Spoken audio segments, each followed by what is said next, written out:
diberikan untuk membungkam ucapan-ucapan Niki, narasi Niki yang sangat mengganggu mental psikis dari keluarganya, Bang.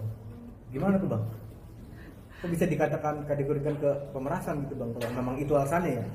Iya, sekarang gini Mas, kita juga kan harus juga menganalisis nih penjelasan dari pihak-pihaknya di sana. Ya terkadang penjelasan lisan dengan penjelasan formil itu berbeda. Kan juga konyol Mas. Misalkan yang dilaporkan oleh pihak tersebut adalah pemerasan tapi penjelasannya untuk menutup, membungkam lisannya dari saudara NM. Ini kan nggak match Mas. Ini dikaji sebelumnya nggak kan begitu?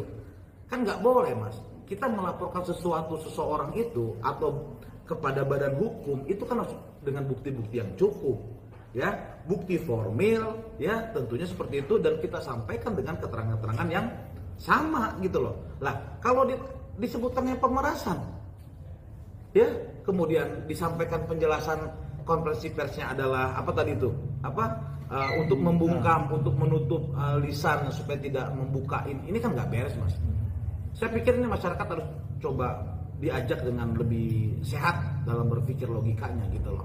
Ini pasti ada sesuatu hal. Saya pikir behind the scene ini ada apa? Ya, ini behind the scene. Mohon maaf nih, perkara kami Mas itu 7 miliar di Polda Metro Jaya itu 1 tahun dengan semua kendalanya luar biasa.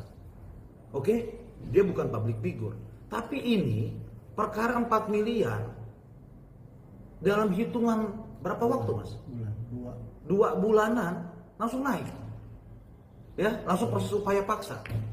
Ini bagi saya, ya, sebagai praktisi hukum yang memang kita di bidang sana praktiknya, ini domain ini terlalu dipaksakan menurut saya, gitu loh. Nah, harapan saya begini, apa sih yang harus dilakukan oleh kita masyarakat? Kalau memang ada produk-produk yang memang overclaim, ya, masyarakat bisa melakukan pengaduan, bisa melakukan pelaporan.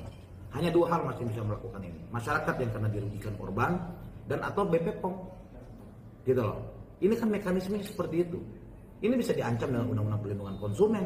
Kalau ternyata overclaim produk si pelaku ini atau produk si korban ini atau si pelapor ini. Ya, ini harus dilakukan oleh masyarakat gitu loh, agar sosial kontrol pun terjadi gitu loh.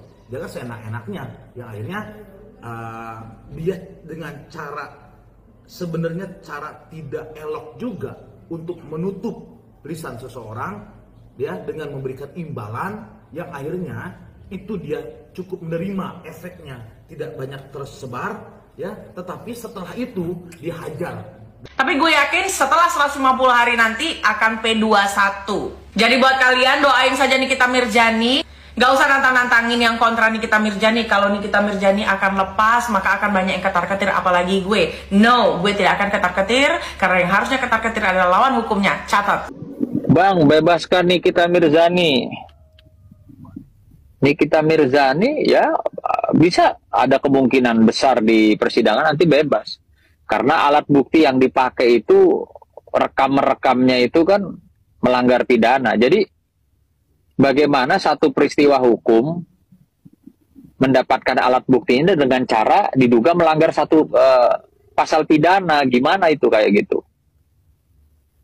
Itu dari awal saya sudah omongin, dan terakhir saya lihat termasuk Bang Hotman juga sudah berkomentar soal itu, bahwa alat bukti rekaman yang direkam secara diam-diam yang bukan dari institusi Polri, Kejaksaan atau KPK itu tidak bisa dijadikan alat bukti.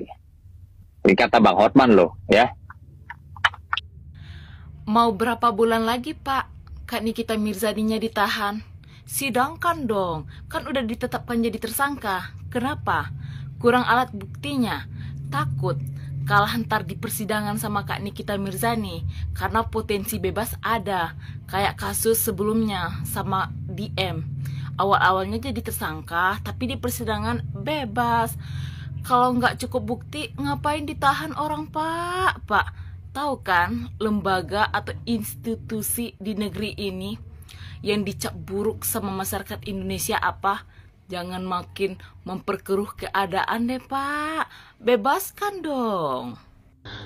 Jadi itu ya, Fitri untuk meminta maaf kepada ibunya, Reza Gladys untuk mencabut laporan, untuk menurunkan egonya. Tapi kalau misalnya lanjut pun aku nggak masalah, karena ini bisa terbukti bahwa Reza Gladys ini bohong waktu di BAP. Itu bisa berbalik ke dia untuk kesaksian palsu. Sela Sokia, ya, yang tadinya gua nggak mau sebut karena apa? Biarlah ini. Tadinya aku menegur dia karena aku tahu si Iza Zega ini disupport sama Sela Sokia.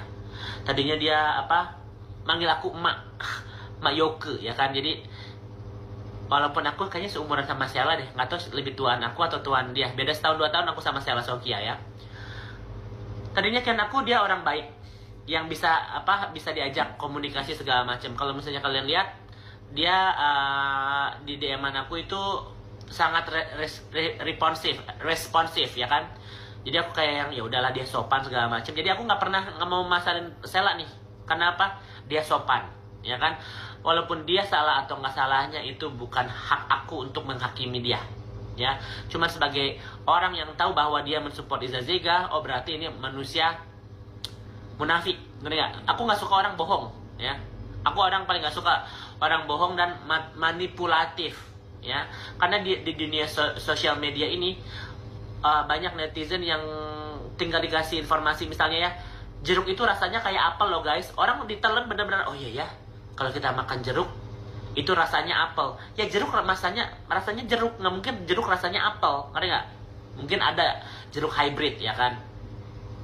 Jadi aku di sini itu memberikan informasi orang-orang yang, mohon maaf nih ya, munafik, ya, yang menjahati banyak orang gitu. Orang jahat itu banyak guys, ya, mafia narkoba, mafia judo, segala macam banyak. Tapi bahan topik yang aku masih bisa tunjukin dan terkonsep dan ya masih nyambung lah ya, itu skincare ya kan, yang aku ngerti karena itu mereka. Beberapa waktu yang lalu Nikita Mirzani, dokter detektif, dokter Oki, dan Mail dilaporkan oleh dokter Reza Gladys di Polda Metro Jaya atas tuduhan dugaan pemerasan, tindak pidana pencucian uang, serta pelanggaran undang-undang ITE. Nah guys, apakah ini bentuk kriminalisasi ataukah memang mungkin ada unsur pidananya?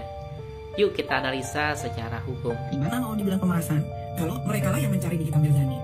Jadi pada dasarnya belum ada ya guys keterangan resmi dari kedua belah pihak, baik itu dari Nikita Mirzani ataupun Dr. Reza Gladys yang menyatakan bahwa memang betul adanya penyerahan sejumlah uang.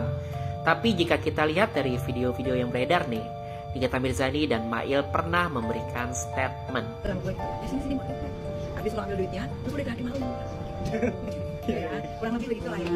Dia sendiri yang minta-minta, pelapor sendiri minta-minta untuk kami tidak di review, tapi di sini sudah diperas. Berdasarkan statementnya Nikita Mirzani dan Mail ya guys, memang sepertinya patut diduga mereka menerima sejumlah uang. Tapi apakah hal tersebut dapat langsung dikategorikan sebagai bentuk pemerasan? Sekarang mari kita bedah dengan pasal-pasal yang dikenakan kepada mereka. Pasal yang pertama adalah pasal 368 KUHP tentang pemerasan. Berdasarkan pasal ini guys, pemerasan itu terjadi jika seseorang memaksa orang lain untuk menyerahkan sejumlah uang ataupun barang dengan ancaman atau paksaan. Jadi secara singkatnya intimidasi ya guys. Apakah ada intimidasi? Kemudian pertanyaan hukumnya nih guys, apakah Dr. Reza Gladys menyerahkan uang itu karena takut ataukah memang karena ada kesepakatan bisnis? Misalnya tidak mau skincare-nya direview. Pasal berikutnya adalah pasal 27B ayat 2 Undang-Undang ITE. Jika kita kaitkan ya guys dengan pasal sebelumnya, sepertinya pasal ini mengarah ke pemerasan digital atau intimidasi melalui media sosial. Jadi memang ya di era medsos sekarang ini tekanan bisa terjadi secara digital. Pertanyaan hukumnya nih, apakah review dari Doktip dan komentar-komentar Nikita Mirzani di video-videonya Dr. Reza Gladys ya dapat dianggap sebagai bentuk ancaman? Selanjutnya adalah pasal 3, pasal 4, dan pasal 5 Undang-Undang TPPU atau tindak pidana pencucian uang. Nah, kasus ini juga dikaitkan dengan TPPU ya guys, yang terjadi jika uang hasil kejahatan dialihkan atau disamarkan. Pertanyaan hukumnya nih, apakah uang dari Dr. Reza Gladys itu dialihkan ke rekening lain atau disembunyikan? Pertanyaan selanjutnya, apakah ini kriminalisasi? Jadi memang ya guys, banyak yang menduga ini bentuk kriminalisasi terhadap Doktip, Nikita Mirzani, dan lain-lain. Karena telah membongkar dugaan mafia skincare. Dapat hukum saya guys, menurut saya jika memang ada bukti nyata ya bahwa mereka benar-benar melakukan pemerasan, maka ini bukan kriminalisasi ya guys, melainkan kasus hukum yang sah. Tapi jika kasus ini tidak terbukti ataupun mengada-ngada, maka bisa dikategorikan sebagai bentuk kriminalisasi atau pembungkaman.